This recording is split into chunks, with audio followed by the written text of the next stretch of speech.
Okay, good evening, everyone. My name is Rabbi Hillel Brody. If you can't hear me, and if you can't see, you should be able to see my screen, the first slide of the slideshow, as well as a little picture of me in the corner somewhere. That's how I mean to have it set up. So if that's working for you, great. If it's not, I have no idea how to help you.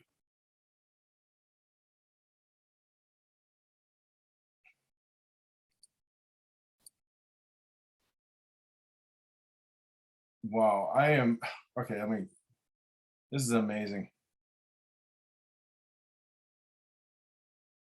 Okay, I'm probably going to be interrupted a little bit by one or two more people joining. There's one right now.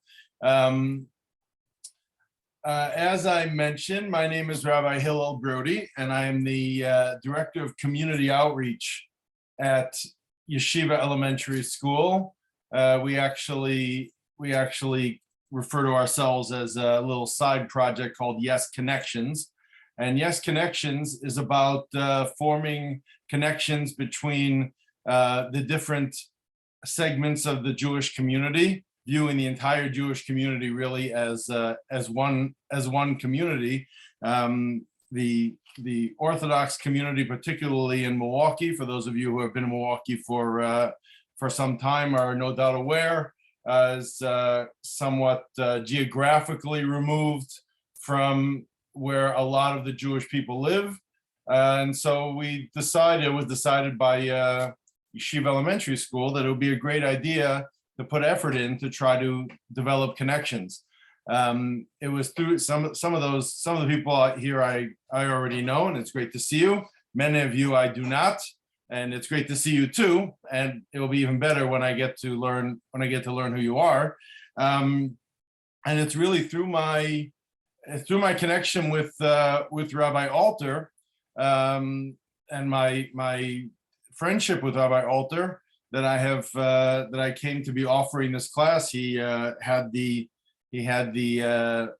faith to invite me to give a class for. But I don't know if do you refer to it as CBINT or just Beth Israel? CBINT. I can do CBINT, no problem. I'm really honored that Reb Joel invited me to give this class, and I'm really excited about sharing something which is just an absolute. To say it's a passion of mine would really understate what Talmud study is to me. Just a little bit about my background before we dive in, and there is definitely a lot to cover.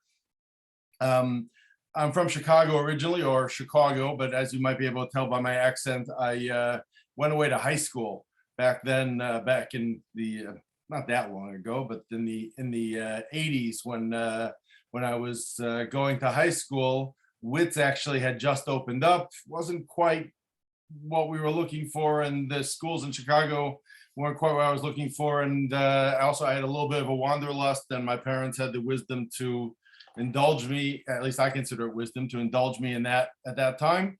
And so I went away to high school.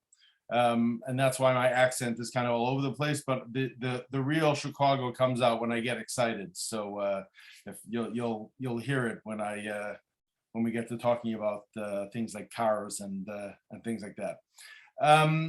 So I've essentially been studying Talmud, more or less since the fifth grade. For many years as one subject, and for many more years after I got out of high school, it was really my main focus of study throughout my rabbinical studies. It's really pretty traditional in many Orthodox seminaries and rabbinical schools to have Talmud be really the major focus of daily study. And so I've spent a lot of time studying Talmud, even beyond when I got my rabbinic ordination, I got my smicha and I moved to Vancouver, British Columbia, which I recommend everyone should visit. It's a beautiful, uniquely beautiful place. And when I moved to Vancouver, I also had the opportunity to, besides for being the rabbi of a synagogue, I was also teaching in a yeshiva there as well, and I was able to do that for a number of years at a pretty high level. So I've had a lot of involvement in teaching Talmud, and even more in learning Talmud. And the idea of introducing the Talmud, and I know that we're all on a wide variety of backgrounds, both in terms of our religious observances and our Jewish knowledge. And my goal here is to really start at so that we're all sort of on the same page, really start from zero and build my way up. I hope I accomplish that. If you find that I've left something out, then you have I'm sure there will be questions. I'm sure there'll be hopefully lots of questions.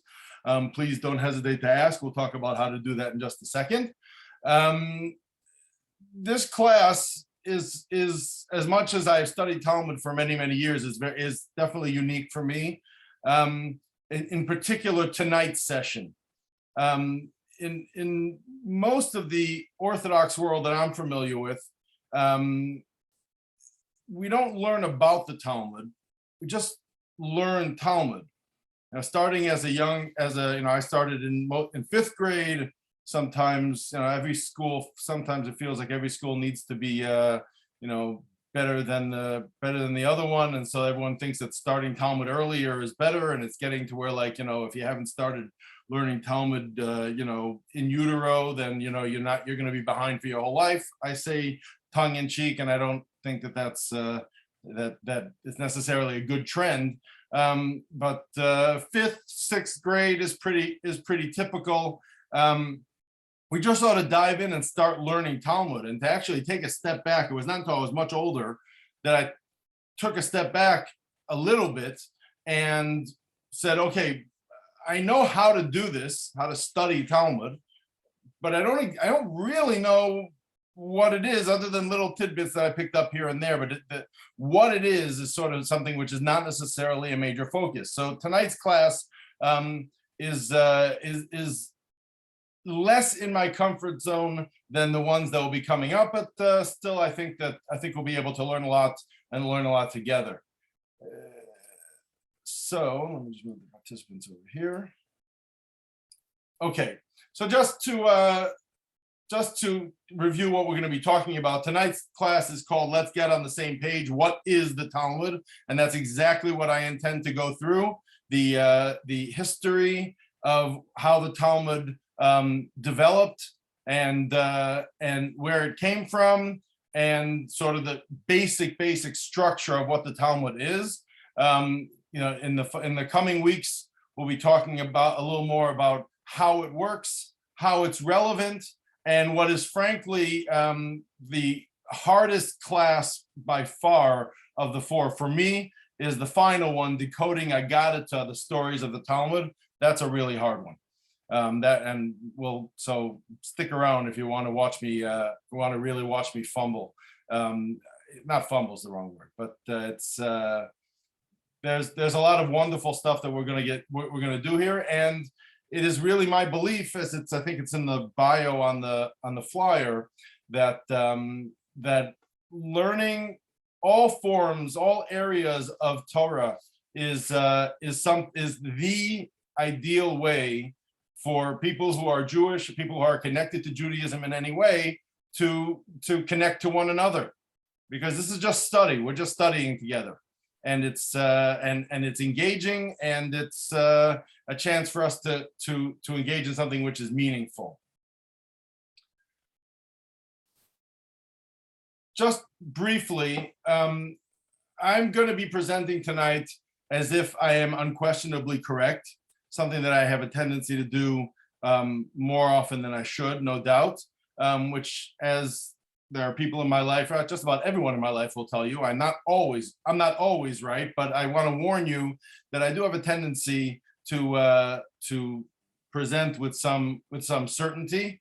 But the reason I bring that up is because I want to make it clear that I really want people to ask questions that are bothering you.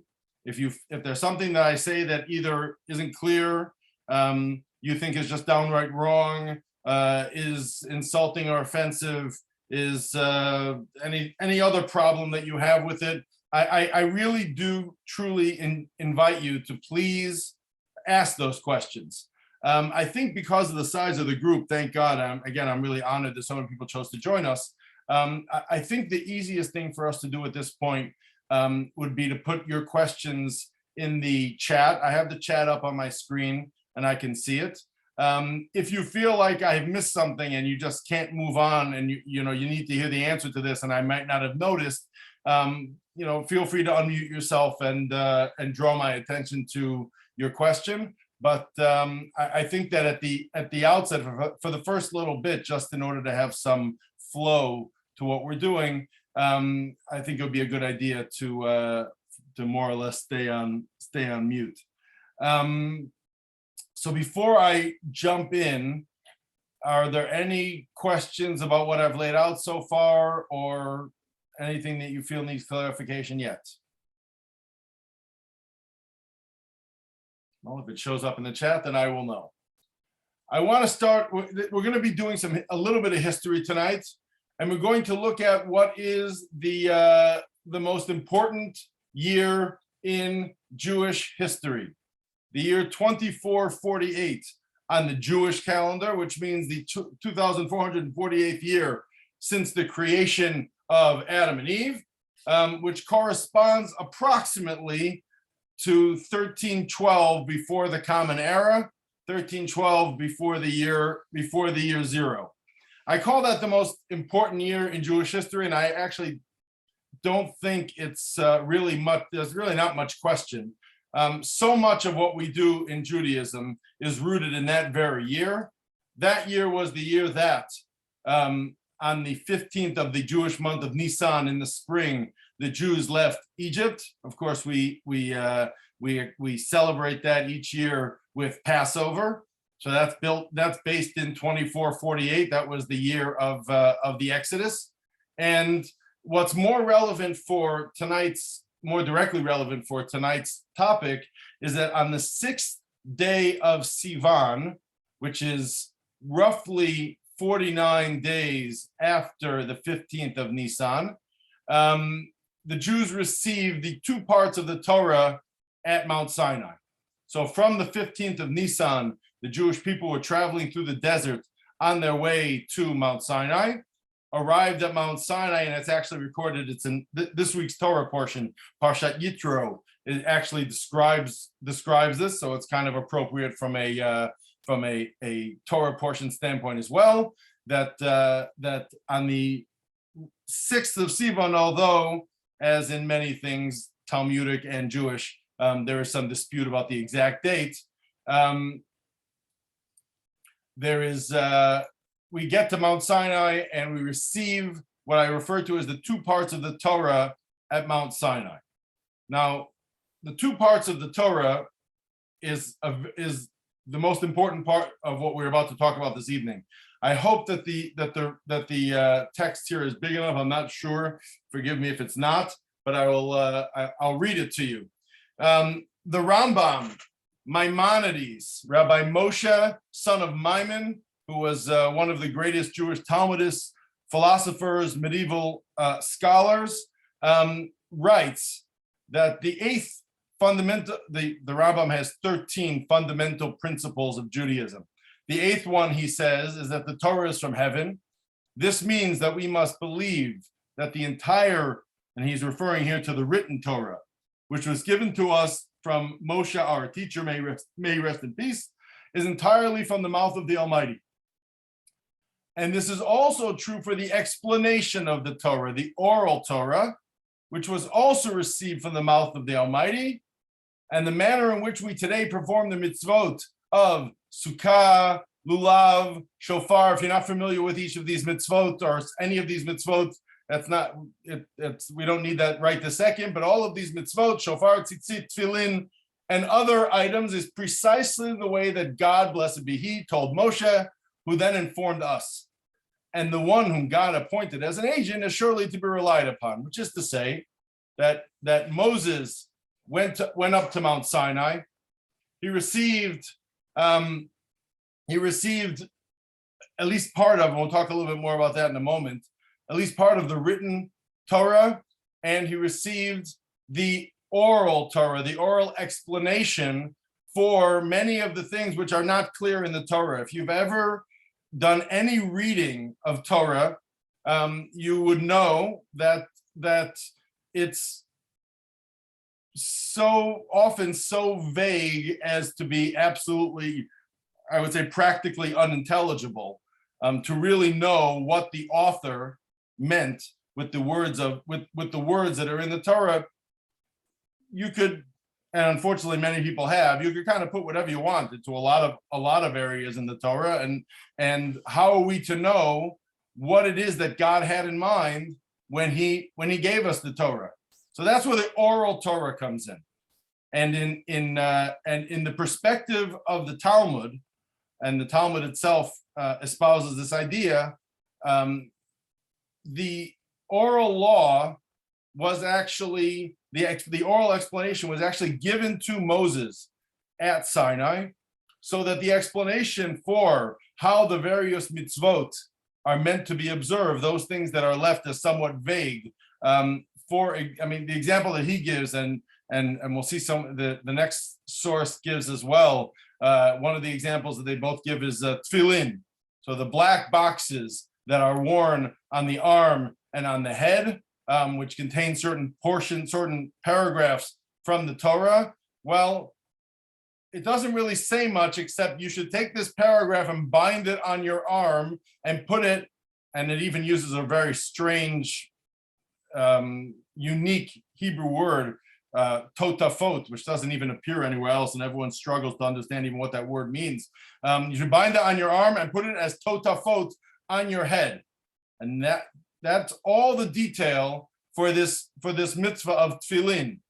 Well, how is one meant to do that? What does that mean? Am I supposed to take the paragraph and somehow wrap it on my arm? Am I supposed to maybe write it? Am I supposed to inscribe it on my arm? What is it that I'm doing? Well, the answer is the oral law comes to explain that. This is the perspective, and it may not necessarily be the perspective of everyone that's here, and that's fine, but it certainly is the perspective of the Talmud itself. And if we're studying the Talmud, I think that looking at it from the as being inherently consistent is an important, and understanding the perspective that the Talmud is coming from is going to be really important. So Maimonides tells us that the oral Torah, and it's just one source. It's in many places. That the oral Torah, the explanation of the Torah, was given to Moses at Sinai, and that's what he was doing up there for 40 days. Now, 40 days is still not really enough time to learn the entirety of what constitutes the oral Torah. So there certainly was some miraculous things going on there. But it did not take him 40 days, as Cecil B. DeMille would have us believe, for the 10 Commandments to be inscribed. That was not that was a lot, way less than. I mean, I don't know how long or how that went to work, but that there was Moses actually studying the Torah, and studying the Torah doesn't just mean the text, which again we'll talk about how much of the text he even had at that point. But it means that he was studying the oral law. I think this raises an important question, which is slightly tangential to where we're headed with the Talmud, but I think very important, a very important philosophy for Jews and for the concept of Torah study. The Ramchal, Rabbi Moshe Chaim Luzzatto, a much more recent of much more recent vintage, an important Kabbalist philosopher and Talmudist, writes the following. Obviously, this is an English translation from the Hebrew, but I think I saw the Hebrew, and it's a pretty good translation. He says, God did not wish to write the Torah so clearly that it would not require explanation. On the contrary, he wrote therein many extremely vague matters, so that it would be impossible for anyone to understand the true meaning, if not for a divine explanation handed down from the originator of those teachings. As an example, mitzvot such as tefillin and mezuzah, which are commanded in the scripture, and again, he uses the example of tefillin, are not explained there. Just as an aside, I find it somewhat funny that both Maimonides from the last slide and Luzzatto from this slide, neither one of them chooses to mention Shabbat, which is, of all of the examples of things which the oral tradition is there to explain what it's about, Shabbat is the most least is the probably this the details that are not in the Torah are as broad and deep as the sea. I see a question was asked, why is it called oral law if it's written down? That's a great question, and that will be coming up.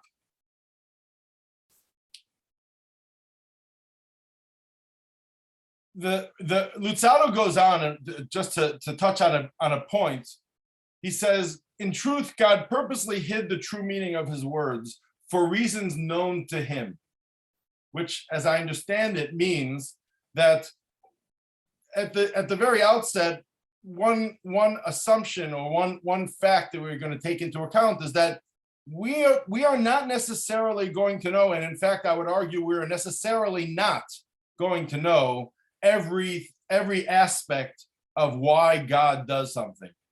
I would argue that, and I think that that some Jewish philosophers argue that it's inherently impossible to understand God's reasoning completely, because God is infinite, and therefore God's thought processes are infinite, and we are finite.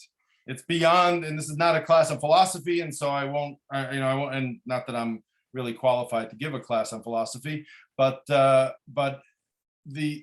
really truly understand God and God's reasons is by definition always going to be somewhat or maybe a lot limited by the fact that we are humans and God is infinite. We are physical beings, albeit with a spiritual neshama, a spiritual soul, and God is completely spiritual, which is just of a different type, a different kind than we are, and therefore really understanding God is really not possible. So he says, for reasons that are known to him, we're going to touch on a reason in a minute, but in reasons that are known to him, he chose to hide the true meaning of his words in the written law. However, all that was hidden in the written Torah was transmitted to Moshe orally, and from there the transmission continued from generation to generation. Thus, through this transmission, the true intent of Scripture is explained, and we know the exact way that God intended for us to perform the mitzvot. So this similar idea, same idea perhaps as Maimonides, but adding in the fact that we don't necessarily know why this God chose to do things that way, but it certainly is what God did. I want to introduce, there are many explanations and ideas, and probably many correct and valuable and valid reasons that we are able to understand for why God chose to have such a thing as a written Torah and an oral Torah. But one which is particularly touching to me personally is written by the Maharal, Rabbi Yehuda Lowy of Prague. The Maharal is a very important rabbi from the 1500s. You may have heard the legend that the Maharal created a sentient being known as a golem. It's not at all clear whether that's true, whether there's any truth to that legend, but it does seem to be one of the ways that the Maharal has become somewhat famous. that he created the golem in order to protect the Jewish people at a time when the Jewish people need protecting. That legend notwithstanding, the Maharal and his thought, his philosophy, his theology is very important in living a thinking Jewish life. And he says the following: the Torah is a covenant between God and Israel. Insofar as Israel has the Torah, which is from God, with all the commandments that God has decreed upon people. In other words, the commandments that God chose to give to people, he gave to the Jewish people. This covenant forms an attachment between God and the Jewish people, those who accept his laws. That is, the covenant, God's giving the law, and the Jewish people's acceptance of it form a bond between the two parties, because God offered something, we accepted it at Sinai. Certainly our ancestors accepted the Jewish people as a nation, accepted it at Sinai, and that creates a bond that was a covenant between us. But listen to what he goes on to say. He says this bond is only formed by way of the oral Torah. Only the oral law, which is given to an individual, not merely written on a scroll, lives within a person, and therefore only it can form a connection between the two parties. And I think that's a pretty deep concept, and I'm sure there's more than one way to understand it. But what it means to me is that what I think he's saying is that if you have laws written in a book, and if there was a very long, much longer written Torah, and so that you could have on your shelf, you could have all of God's laws, all written down with all of their details dictated by God, they would still be some laws that are written in a book, which, being God's laws, that makes them pretty good. That's not, not to make light of them at all, but it can't be compared to the way we as individuals interact with it by having the need to work to understand them. And that really is the essence of the oral law, that it's something which is given to individuals to study.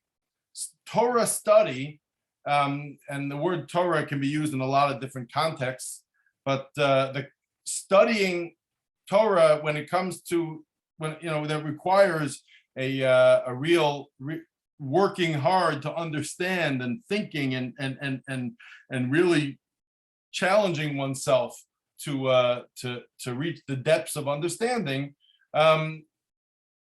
That's something which that's the oral Torah is where that's at. It's much less about the written words and much more on the oral Torah. I have always wondered, and frankly, and I don't mean to say this in any sort of a disparaging way, but I've never really understood. Religious Christians are very into reading the Bible.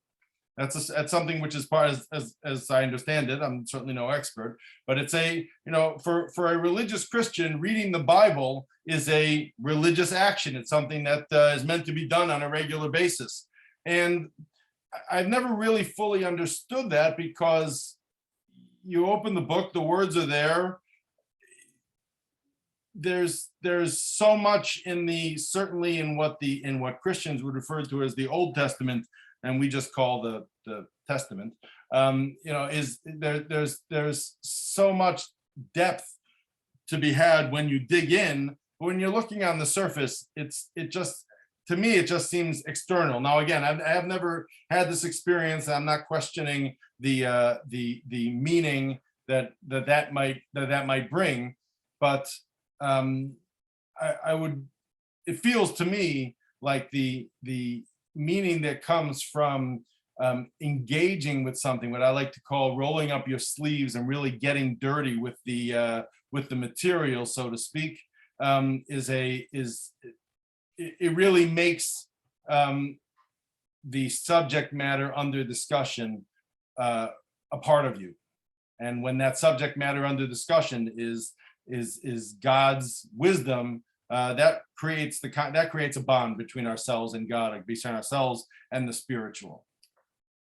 I'm going to move past sort of the philosophy, just to sum up where we're up to at this point. The God gave at Sinai the written law and the oral law. And the oral law, the oral Torah, is the explanations which explain much of what's going on in the written Torah.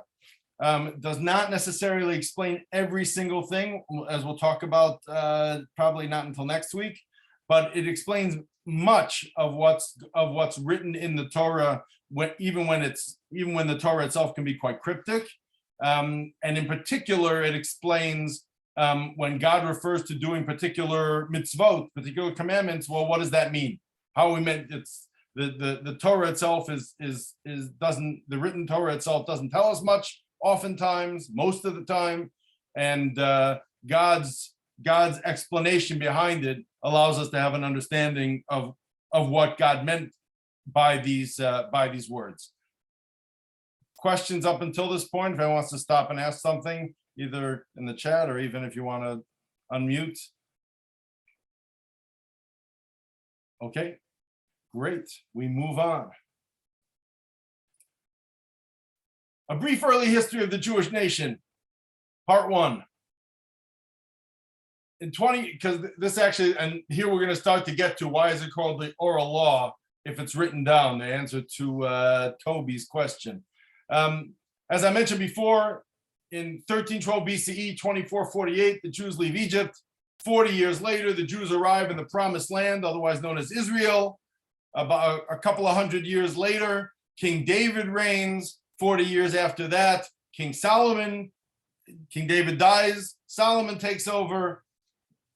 In about, I guess that's 11 years after that, I always have trouble in BCE working backwards, either 9 or 11 years after that, the first temple was completed.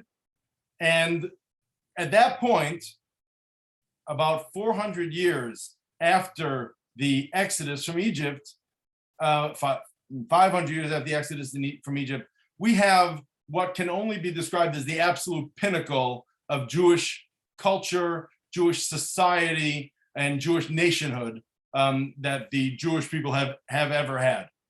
And sadly, it doesn't last very long, because just about almost about 30 years later, King Solomon dies and Israel splits into 2 kingdoms. The united kingdom of the Jewish people splits and becomes 2 separate kingdoms, one comprised of the 10 tribes, one comprised of Judah and Benjamin, and it's all downhill from there, more or less. A couple of up points, but basically the splitting into 2 kingdoms, it really heads downhill. The first temple is destroyed a couple of hundred years later. The Babylonian exile begins. We get a little bit of an uptick. In 352, the second temple was built. In 347, the Great Assembly begins, and I'm going to come back to the Great Assembly. I don't come back to that later. And then in the year 312, roughly, the Greeks conquer Israel, and it's all downhill from here. Again, we built the second temple, and a mere 40 years later, we've already been conquered by the Greeks. The temple stands for another almost 400 years, but we already do not have independence.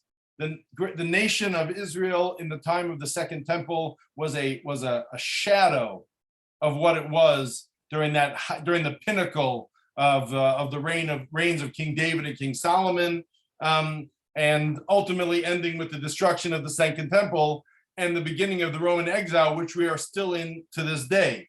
So 2,000 years later, we're still in exile.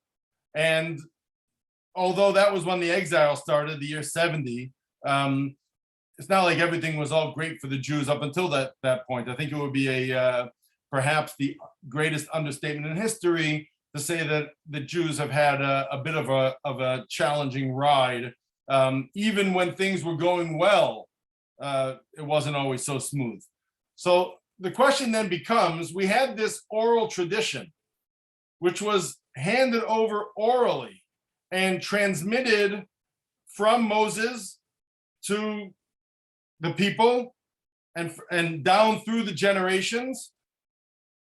how does an oral Torah, how does an oral tradition or an oral transmission survive when we spend 2,000 years in exile? And again, that's after the good times when we were conquered by several different nations and went into exile once, and then we came back. And how could an oral transmission, and particularly one of the size and scope of the oral law, which explains details of, and which we'll see so much more of as we go through this series, explains details of all of God's wisdom. How could that possibly survive with any sort of accuracy through that kind of turmoil? And the answer is going to be the reason why it's written down. In other words, while God originally gave the Torah and with a written component, which we would refer to as the part that God gave was the what we call the 5 books of Moses, the Pentateuch, the Torah, we may refer to it as the Torah scroll. The oral explanation was exactly that, was oral and was handed down from one generation to the next. And yet somehow we come to find it be written at this point. So what happened there? And the answer is the survival of the oral Torah. And it starts with the vision of Rabbi Yehuda Hanassi. When I say vision, I don't mean like in a spiritual sense. I mean like he had a plan. Rabbi Yehuda Hanassi, which translates as Rabbi Judah the Prince, is known colloquially among students of Talmud and of Mishnah, as we'll talk about in a moment, as Rebbe. Rebbe is literally in Hebrew translates as my teacher. And Rabbi Yehuda Hanassi is known throughout Jewish writings as Rebbe, my teacher, as an homage to what he did in order to allow us to continue to have access to that wisdom which was originally given down orally. He comes on the scene after the destruction of the temple. He never saw the second temple. He was born somewhere around 135. The temple, you might remember, was destroyed in 70. So he never saw the temple. He only came into a Judaism in exile. That's all he ever saw. And things aren't getting any easier. And he reasoned the following. Although it's true that God gave the Torah orally, and and there's good reasons for that, some of which we understand and some of which are beyond our ability to understand. And in fact, there's even a scriptural source for keeping certain things oral. Rabbi Yehuda Hanassi said, if we don't create a book, then we're going to have nothing.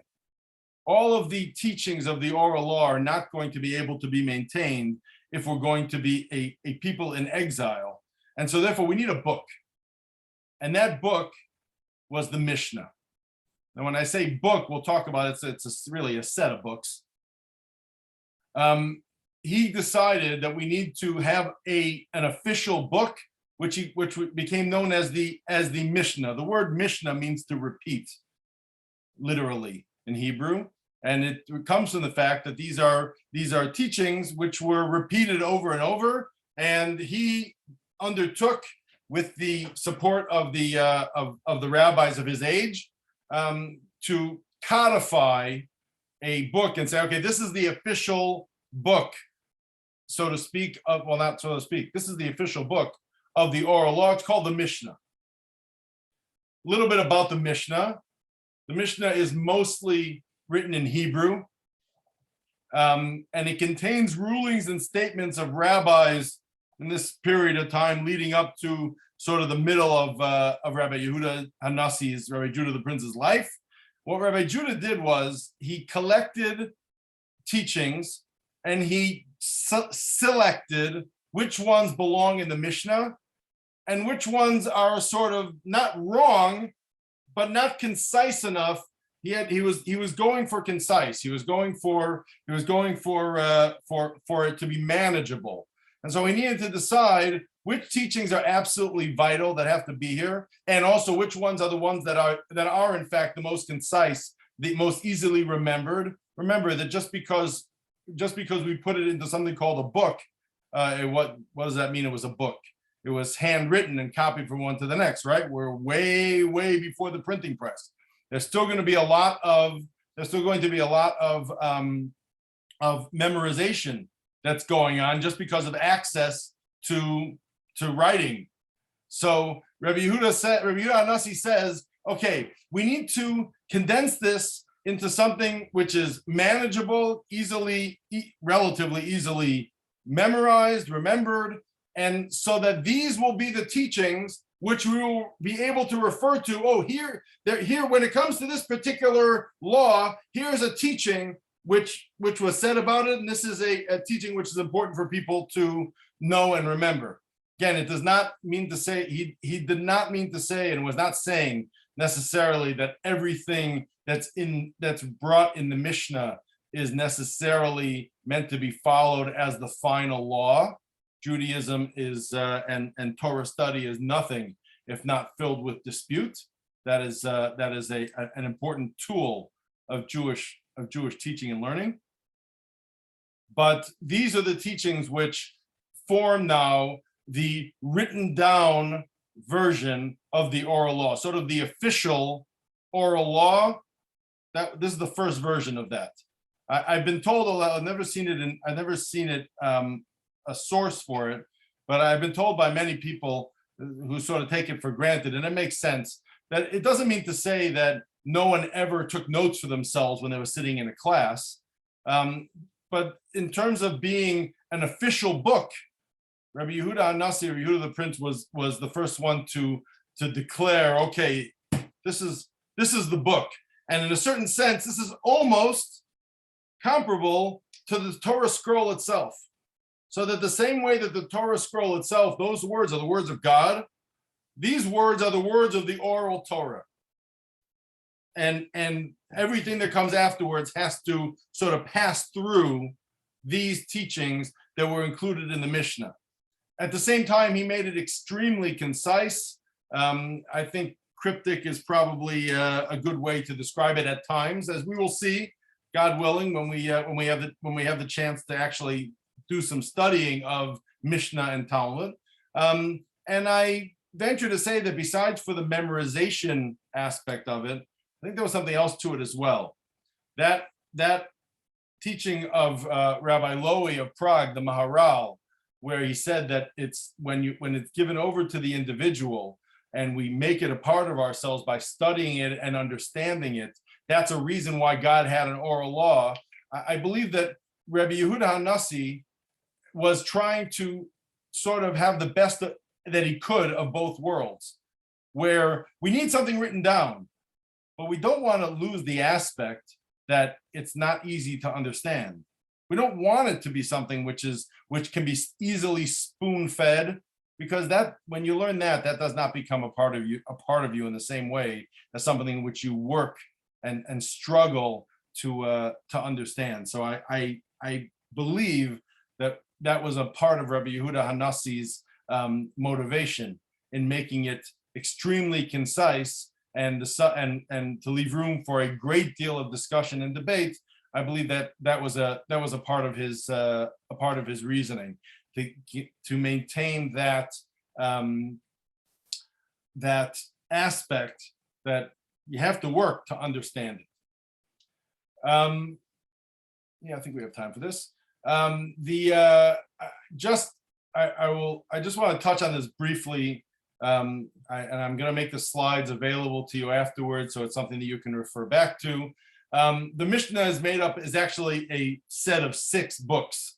It's actually even more than that, as we'll see in a second. But we refer to it as 6 orders of the Mishnah. Which I'm not sure the word order. I'm not sure exactly the meaning of it in English, like why it became known as an order, or how it translates. I mean, the word in Hebrew is Seder, and we all know the Seder, like from Passover, means order. That's what it means. I've always found it somewhat, don't fully understand the etymology of how orders applies over here. The 6 orders of the Mishnah are 6 sections that deal with broadly with 6 topics, 6 broad topics of Jewish law and thought. And they are Zra'im, which translates literally as seeds and deals mostly with agriculture. And remember, this was an agricultural, very largely an agricultural society, and the laws of agriculture and the various tithes that one was required to take, and what one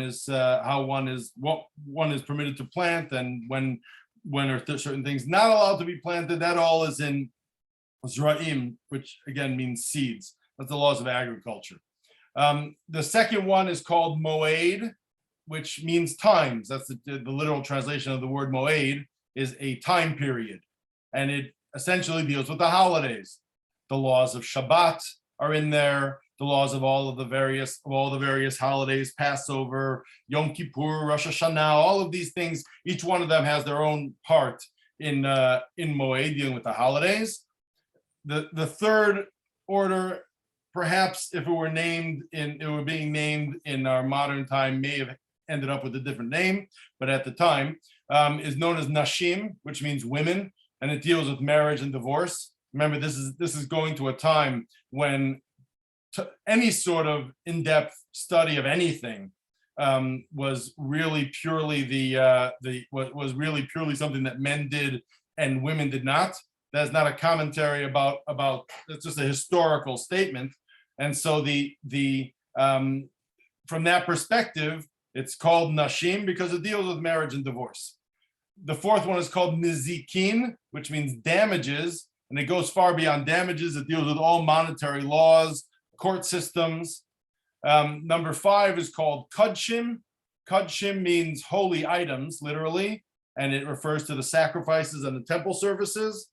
And the last one is called Taharos or Taharot, which means literally purities, and deals with the laws of ritual purity.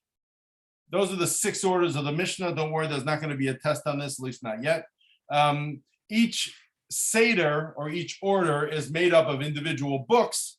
Each book is known in Aramaic is called a Masechta. In English, it's referred to as a tractate. I often find that when I'm teaching Talmud, when I haven't had a group with whom I've done this kind of background, laying the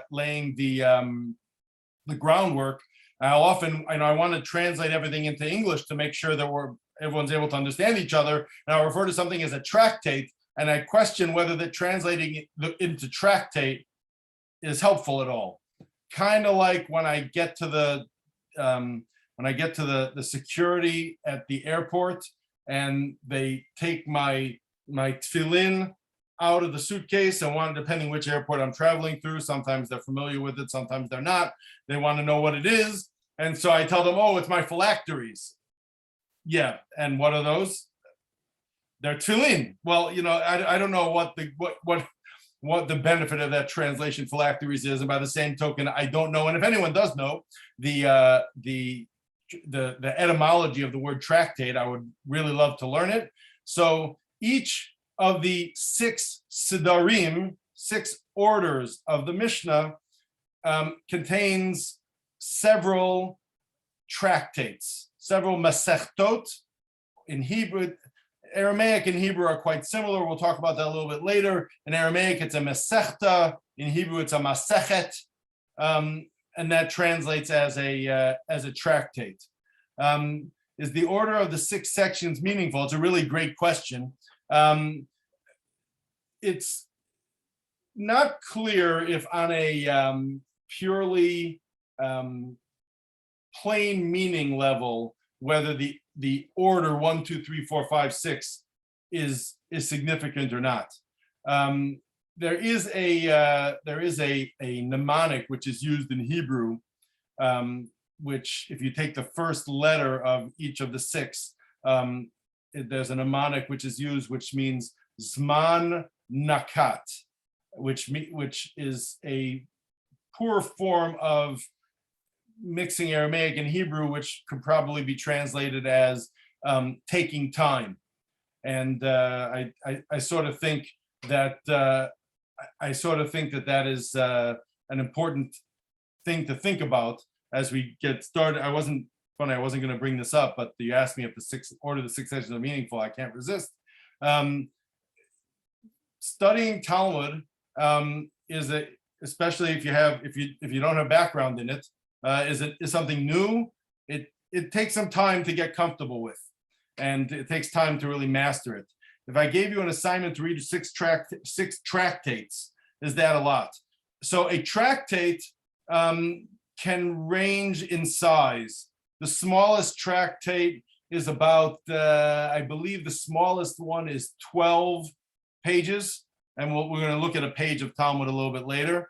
The largest tractate is around 176 pages, but that is definitely misleading, as you'll see when we get to the so I would say yes, reading six tractates, even of the shortest ones, would be quite a lot. I'll digress for one moment. I hope I have time to do this. Some of you, maybe all of you, may have heard of a concept called daf yomi. Daf yomi means a page a day. It's a Hebrew phrase. Daf literally means a board, but it is used for a page of Talmud. A daf. I'm going to come back to that word later. Daf yomi, a page a day. So that is a movement which I'll talk about in more detail, I believe, next week. But that's a movement that everyone in the Jewish people should study the same page of Talmud on a particular day. And the idea behind that was so that it was twofold. First of all, it means that everyone's going through the entirety of the Talmud. At a page a day, it takes about 7.5 years, by the way, at a page a day. And one reason is because that means that people are motivated and are working with a group, in a certain sense, with the entire Jewish people, if you could feel like it, to get through the entire Talmud. But the other reason was because it was a way of creating unity amongst the Jewish people, because it meant you could be studying Torah and I could be studying, if I'm studying something in the Talmud and you're studying something in the Talmud, if every person on this one, we have 25 squares here, plus a couple of people are doubled, I have more than one person in the square. If everyone who's on this call studied a section of the Talmud that they were interested in and delved and really worked on it to understand it, there's every reason to believe that none of us would be talking about the same stuff. And if we bumped into each other in the street in Vilna or Milwaukee, or wherever one happened to be, good chance that it won't necessarily provide us with something that we can talk about. But if we're all doing the same page, then when I get on the subway train and I bump into a Jewish person who I've never met before, which outside of Milwaukee, that does actually happen. In New York for sure, meet Jews that you haven't met before. Actually, I've met a whole bunch of Jews I've never met before tonight. You actually have something to talk about. You can engage in Torah study together, and what an incredibly unifying experience that is, to be able to just, any person who happens to be engaged in learning this can be doing the same thing at the same time. The reason I tell that at this point is because it's not an easy undertaking doing a page a day. It's actually pretty challenging. If you're listening to someone who's already prepared it in depth, give it over, you'd have a hard time getting through it in less than 45 minutes. And that's if someone is prepared and is teaching it and is going at an extremely quick pace. Daf Yomi began in, one second, I know the answer to this. I believe it was 1923. It's quite a recent development. At some point in the future, I want to talk more about Daf Yomi, which has become quite a phenomenon in modern Jewish life. But let's leave that for right now. And really excellent questions. Thank you so much for asking. Want to know if there's any dissent on his Mishnah version. So the answer is there was no dissent on his Mishnah version. But the second half of your question, are there other writings that other rabbis published as an alternative Mishnah? We do have, and in particular the Talmud, which we'll get to in a second. We have several different books of statements by rabbis of the same era, which just didn't make the cut into the Mishnah. And again, that wasn't saying that they were wrong. Oftentimes it was saying that they were more detailed than Rabbi Yehuda HaNasi was looking for. He wanted concise. He wanted easy to sort of remember the words, memorize it, and it's something that you can, so that you have what to refer back to. This is so to speak the truth, and what I'm learning has got to fit with that. So many things which gave greater explanation were often left out, but we have a lot of those. Some brought in the Talmud, and we don't have them anywhere else, and some brought in separate books of teachings of rabbis from that same era. But Rabbi Yehuda HaNasi was, and as we all know. Now, I don't want to speak badly of our nation, but as Jews, we do have a tendency to argue at times, and it's somewhat miraculous, I think, that Rabbi Yehuda HaNasi was able to have a book that this is the book. I'd just like to see somebody try to do that today. I mean, and it wasn't that much different back then. Rabbi Yehuda HaNasi happened to be he was a prince. There was a line of princes. He traced himself back to King David, and had a certain level of authority and prestige. He was also a very wealthy man, had a lot of power in that way, and so that certainly didn't hurt. But even with all that, it's pretty remarkable that he was able to do that. The last thing I have before we move on to the reason we're all here, is that together the 6 orders are known as Shas. Shas is an abbreviation for Shisha Sidre. In Hebrew, it would be forgive me for not putting it up here in the Hebrew, I should have. It would be Shin Samach, which is Shisha Sidre, and it's pronounced as an abbreviation Shas. It has nothing to do with the political party in Israel today. I actually don't know the background. There's probably someone here who does, and I'd love to hear about it at some point later or a different time. Where the party of Shas got its name from, but I don't know. Maybe they were trying to make themselves seem more knowledgeable. I have no idea. I don't know where it came from, but it's known as Shas. And when you say to someone who's knowledgeable in Torah study and Mishnah and Talmud study, you say the term Shas. That Shas means the 6 orders of the Mishnah, Shisha Sidre. But wait, there's more. What happens after the Mishnah is codified in some time around the year 200? It's not known exactly what year, and in fact, some estimates have the Mishnah being finished at a different later than Rabbi Yehuda HaNasi died, which seems rather unlikely. Although he was a very holy man, I think he probably finished it while he was still alive. And even what year he died is not necessarily 100% clear. But once that's finished, somewhere in the neighborhood of the year 200, what happens? Well, there's study of the Mishnah. Because as I said, the Mishnah is itself very concise, cryptic at times. There's many places. A very common theme that we see in Mishnah is things that from a Mishnah in one place and a Mishnah in another place that look like they're contradictory to one another. What do we do with that? And how do we? And there's so much which has room for explanation and for an interpretation. Not just room for, but needs explanation and interpretation. So what happens? Well, the Jewish people, in particular the rabbis, are what we have records of, but the Jewish people as a whole continue to study. Around 300 years later, roughly the year 500, 2 leading rabbis, their names were Ravina and Rav Ashi. Now, Rav Ashi means Rabbi Ashi. Ravina is sort of a nickname. I don't remember offhand. We find in the Talmud a number of rabbis who have kind of interesting nicknames. They gained a consensus that the discussions up until this point need to be codified once again. In other words, for whatever reason, and it is not clear exactly why and how, and even how it came to be that this happened. But at a certain point, at around 500 CE, the time of Ravina and Ravashi, they edited and compiled records of the discussions about the Mishnah.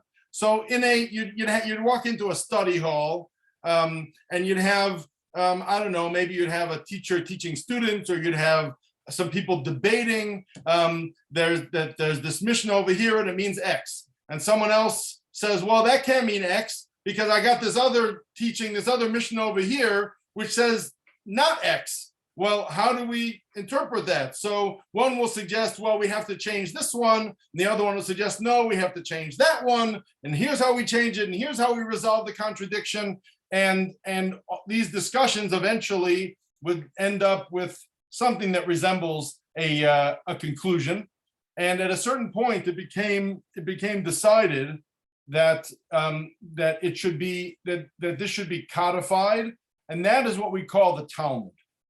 So what the Talmud could be described as a commentary, although this would not be a complete description, but it would not be wrong to say that the Talmud is a commentary on the Mishnah. So that we'll have a Mishnah, and the Talmud will discuss the implications of the Mishnah, and how we're meant to understand it, and all sorts of other great stuff that's in the Talmud that we will be getting to. So that what happened was that the body of the written down oral law became known as the Mishnah. Was first the Mishnah, and then the Talmud, which is, as you may have picked up on, it's hard to separate. You can't have Talmud without Mishnah. You can't have Mishnah without Talmud. Because you can learn a Mishnah and not necessarily look at all of the Talmud's discussions about it. You really can't learn Talmud without Mishnah, because the Talmud is exploring and explaining what's happening in the Mishnah. And I appreciate that question, because the Talmud is also known as Gemara. Gemara is the Aramaic word.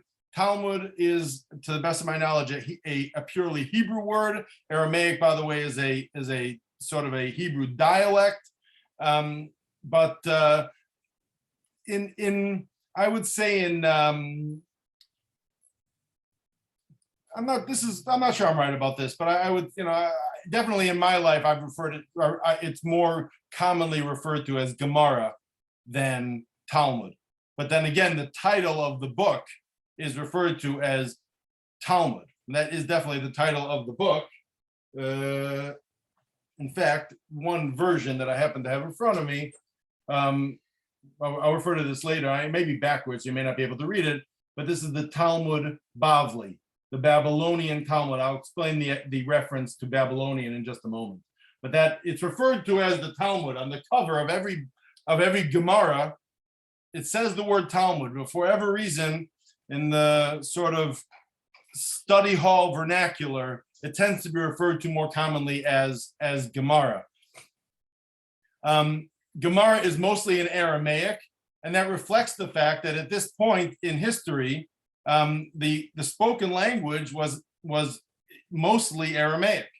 When the Mishnah was written, they were still recording things from when more Hebrew was used.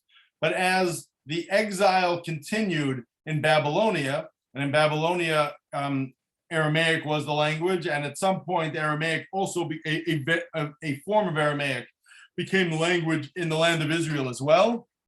So the Talmud is written in Aramaic.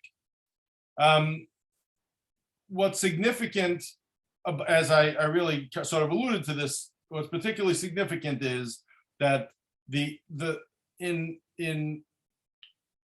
the Talmud's perspective, and in the perspective of generations upon generations of interpretation and discussion, the word of what the Talmud says is the law. You can't argue with the Talmud. You can argue about how to interpret the Talmud, and there's plenty of room for that.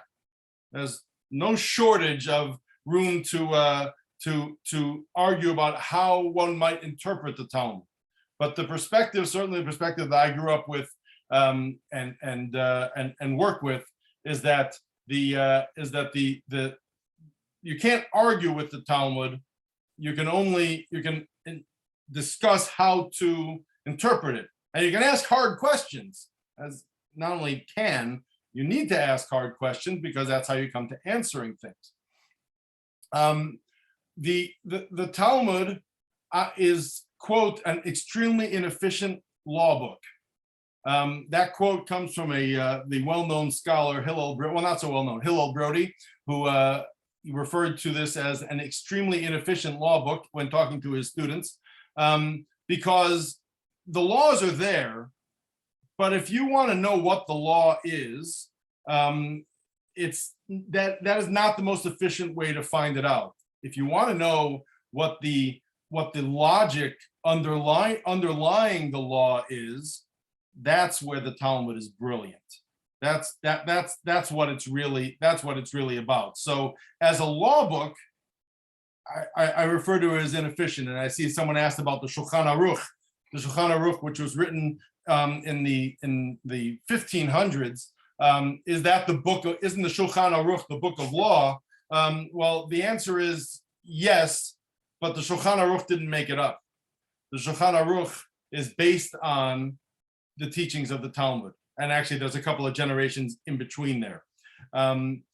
The study of Talmud is much more about getting about logic, about understanding the underpinnings of a particular concept, much more than studying what it is that I'm supposed to do.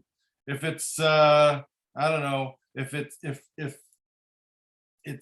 Shabbat afternoon and I want to know if I can I don't know if I'm allowed to turn on a light, opening up a volume of the Talmud is not gonna, I mean, it will help because you won't end up turning on the light, because you will never get to the end and you'll never find the answer in there, or at least not, it'll take you quite a while. And what has happened is that over the generations, there has been a slow but steady sort of move from a Talmudic style, which is the underpinnings of the law, to, okay, so what am I supposed to do? What does that translate into in terms of practical usage? At the same time, the Talmud never goes away, because it's all based on the Talmud. And as we will see, and I think it's one of the things which is it's just awe-inspiring when we see discussions of, say, let's talk about medieval commentaries. I don't know, living the Rambam was in like the 1100s. Rashi, who's someone who referred to a lot, was about 100 years earlier than that, and I think he was born in the year 1040 and lived in France right in the middle of the Crusades, I might add, and somehow have a depth and breadth of knowledge of everything that is contained in not just the Talmud, but in all the books of the oral law that exist up until that point. It's just, I mean, it's awe-inspiring. Doesn't begin to do it for him. It seems impossible. It almost seems just not. I don't know. Rashi himself, who I referred to, I forgive me for jumping ahead, but Rashi was he didn't study and he wasn't like on a stipend paid to study all day. He was he sold wine. He was a vintner, and like in his spare time he was writing commentaries on the entirety of both the written and oral Torah, and all of those, watching those steps of these people dealing with the Talmud and slowly but surely having it evolve into something like the Shulchan Aruch, which is more of a codified form of of Jewish law is a part of the brilliance and beauty of high-level Torah study, and which is why it's so exciting that we're going to be able to do that. And it doesn't stop at the Shulchan Aruch, by the way. As I mentioned, generations upon generations of interpretation. To this very day, there are I don't even know how many hundreds of books a year that are published discussing either the Talmud directly or more often discussing the commentaries, interpretations of the Talmud, and discussing how that then translates into the Shulchan Aruch, and later it's the flow from the Talmud in roughly the year 500 to the year 2022 is itself a really fascinating and a remarkable thing. That's a lot of what we're going to touch on in the third class. But all of this is, everything that we're going to do in this introductory series is perforce going to be sort of touching on things, because, thank God we still have the rest of our lives to become experts in Talmud study. But for now, we're just getting started. Before I open up to questions which maybe aren't directly related to what I've talked about, I hope this doesn't scare anybody away. I wasn't sure whether I should put this up here, but okay. This is on your, I believe your left, the one without the English on it. That's the first page of the Talmud. So to give you an idea, and I'm sorry if it's not terribly clear. Don't worry. When we are studying the Talmud itself, we'll have print that's clear and easily legible for everyone. But what you're looking here on the left side is an actual page of Talmud with they kind of color coded it to demonstrate the parts that are on the page. I just want to point out a couple. Are you able to see my cursor? No. Must be a way to do that.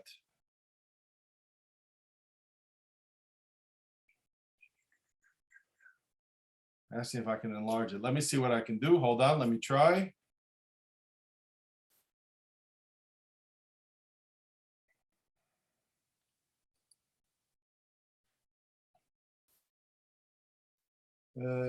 Was that at all helpful? Oh, was it? Oh, okay, great. Terrific. Yep. So this is just to sort of give you an idea of the history. This page is again the first page of the first tractate in the Talmud, which is brachot, which means blessings. Why the tractate called blessings is in the order about agriculture is an excellent question. Had to go somewhere. Now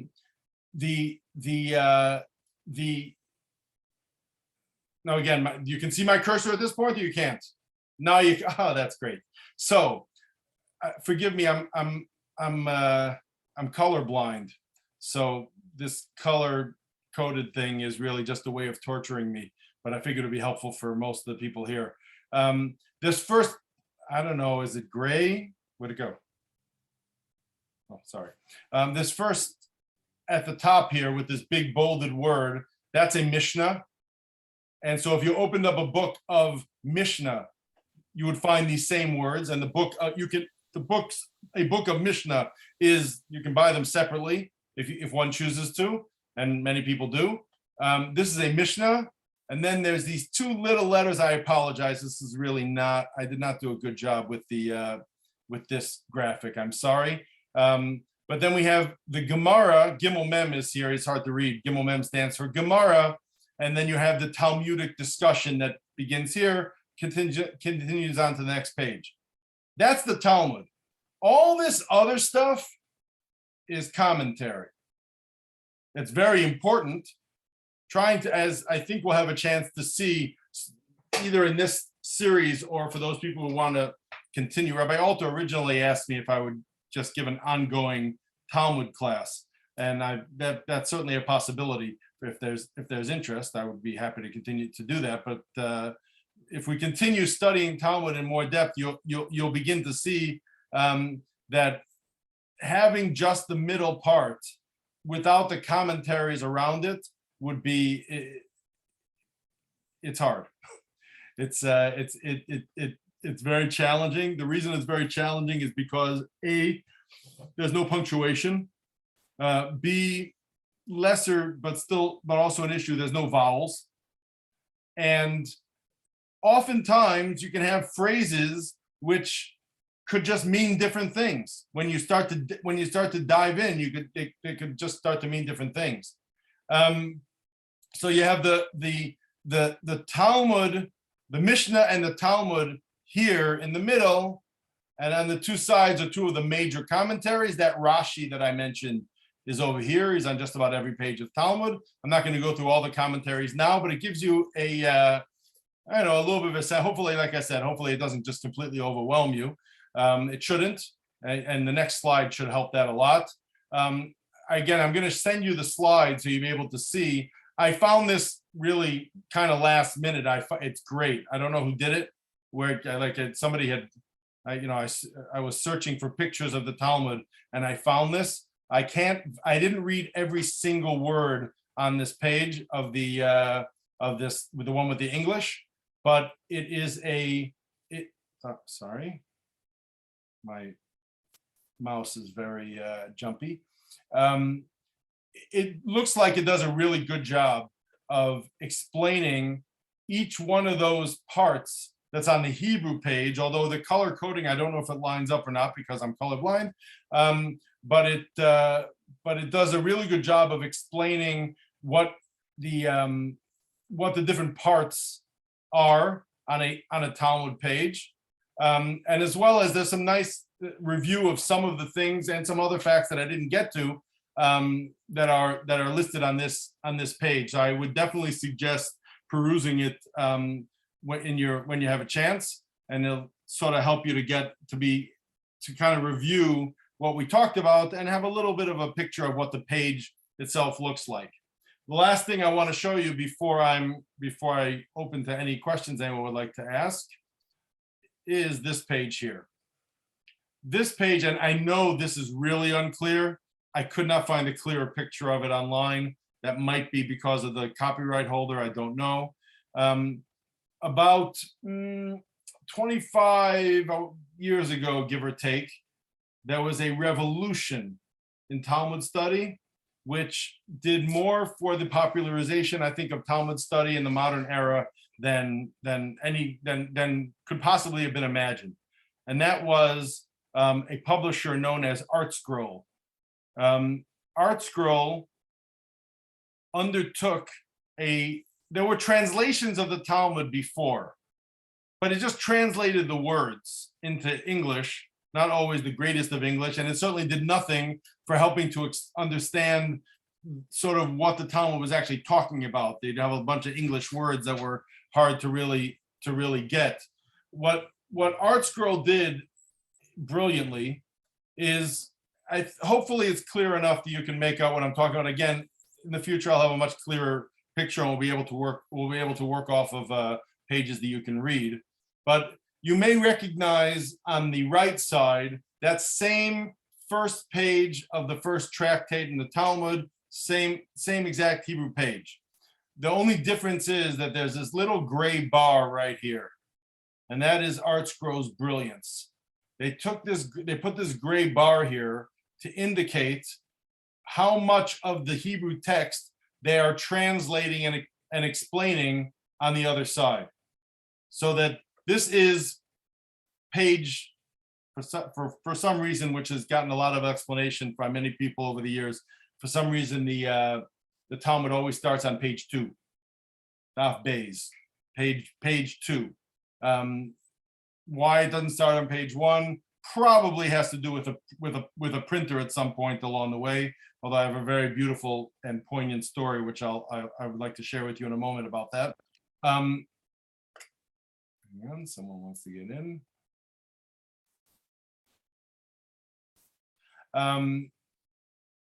So this is the part of page 2, which is translated here, and the bottom is all notes, explanations, questions that it's likely someone might have had. And what ArtScroll has done has made it that anyone, if you can read English, you can learn Talmud. Now, I don't advocate learning Talmud without doing some studying with someone who has experience with it, but it is taken, at the very least, taken away the entire language barrier issue. Now, my first language, and really some might argue my only language, is English. The joke they say about yeshiva students, by the way, is that yeshiva students are illiterate in 3 languages, actually maybe 4: English, Hebrew, Yiddish, and Aramaic. Yeshiva students can't speak any of them properly. That's the joke, which has a little bit of truth to it. I think my English is not, I've heard worse. I grew up speaking English. So starting in 5th grade, and really even a little before that, learning the Hebrew and getting to the point where I can open up a page of Talmud and read it and begin to understand it is because of many years of learning the language and applying it to reading Talmud. Now that's great if you happen to have a spare 25 years on you that you can use to develop that language skill, and in particular years when you're young and are much more adept at young people tend to be much better picking up languages. How are people who have not studied Talmud before expected to study Talmud if you're stuck with only using the not even Hebrew, it's Aramaic. I mean, even if you speak spoken Hebrew, Aramaic it's helpful, but Aramaic is not quite that either. Well, ArtScroll has solved that problem. I don't work for ArtScroll, although my mother-in-law does. It's amazing, and what it's done is they have taken, as you will see as we go along, they've taken the page that looks unintelligible and made it intelligible, at least when it's written clearly and not blurry as it is here. So my intention tonight has been to have to introduce kind of what Mishnah and Talmud, and to a certain extent, I guess, what the oral law is, so that we're able to start getting into it. And I hope I've done that to an extent. I'm sure there are things that are not clear. Some of those will hopefully become clear as we go along, and others, again, I invite questions anytime. I see a question here that I missed. In which geographies are the Mishnah? It's usually, the plural is usually written as Mishnayot, which is the feminine version of the word, and Gemarot is, what geographies are they written in? So the answer is that the Mishnah was compiled in northern Israel. After the destruction of the Second Temple, there was still a Jewish settlement in northern Israel. If you ever go touring in northern Israel, you can go, and that's where many of the sages of that era that we have many of their grave sites are available to us, and so that's mostly northern Israel. The Gemara was mostly in what was then known as Bavel or Babylonia, and what we would now call Iraq. That was the center of Jewish life for 1,000 years, give or take, and it was actually, it's been noted that in a certain sense in Babylonia there was after the destruction of the Second Temple, there was a certain amount of it was a relatively easier time for the Jews for a while, and that really gave the people the ability to engage in Torah study and constructing the Talmud, the Gemara. So yes, and that's why it's referred to as Talmud Bavli, the Babylonian Talmud, I neglected to mention that that there is another set of Talmud, which is called the Jerusalem Talmud, which was done at roughly the same time in Israel, not actually in Jerusalem. They called it the Jerusalem Talmud because Jerusalem being the holiest place in Israel, out of honor for Jerusalem, they called it the Jerusalem Talmud. That is becoming a little more popular to study nowadays for some reason. But traditionally, Gemara study was mostly focused on the Babylonian Talmud. When there's a dispute between the Babylonian Talmud and the Jerusalem Talmud, which you can imagine does happen, we tend to follow the Babylonian Talmud in practice. I want to do two things. So, first of all,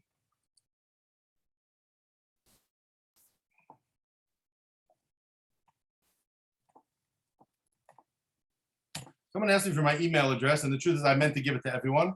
That is my email address, and I would be thrilled to have people send me any sort of questions or engage in discussion. I would also be happy to find the time, if we're able to talk on the phone, even to get together if it's possible. Who knows? But I'm certainly any questions, I would welcome you to send them to me. I am going to send to Beata the slides to send out to everyone, because I think there are things there if anyone wants to look back at them. And as well, the recording of this is going to be accessible on YouTube. I'll send the link so that there are a few people who aren't able to make it. And as well, if you're not able to make any of the future sessions for whatever reason, God willing, I plan to record them and make them available. Who redacted Jerusalem Talmud? You know, I believe it was a sage named Rabbi Yochanan, who is an important sage. It was earlier. It was finished somewhere around the year 350. Also, the Jerusalem Talmud is not nearly as, there's several tractates that we have in Babylonian that we don't have in the Jerusalem Talmud. One reason for that might be because in Israel, the living for Jews in Israel at that time was just much less comfortable than it was in Babylonia. Ultimately, the Romans, following the Bar Kokhba revolt, threw every Jew out of Israel, and there was no one left living in Israel at all. And so those who had stayed in northern Israel were there for a relatively shorter time and did not have the same kind of autonomy and comfort that they had for quite a while in Babylonia. And so that's probably why the Jerusalem Talmud is not quite as complete and not quite as thorough. Are there any other questions? If you want to unmute yourself and ask something, it is 8:28. So I mean, I'm not in a rush personally, but if anyone wants to stick around and ask a question, I'm happy to stick around. I'm excited to study with all of you. Thank you for joining me tonight. For those of you who are gonna go, which I thank you for joining me, and I'm looking forward to continuing.